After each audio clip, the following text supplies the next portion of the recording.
Hello everyone, welcome back to the channel. This video will demonstrate how to delete any GitHub repository.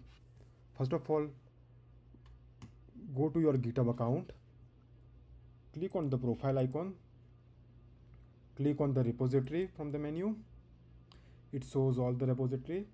Pick the repository that you want to delete.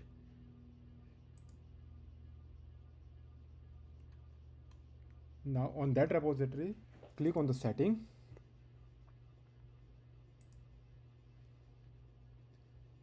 In settings, scroll down at the very bottom.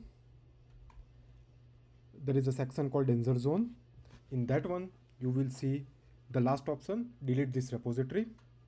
Click on delete this repository. Click on I want to delete this repository. Read accept I have read and understand this effect.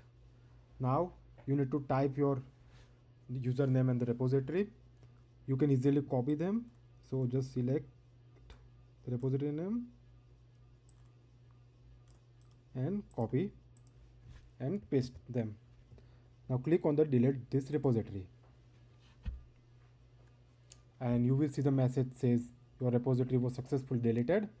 And now you go back to your repository section, you will not see that repository.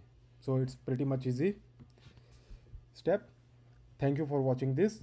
If this is helpful, please comment and let us know so we can create more this kind of video, and feel free to subscribe us for more technical videos.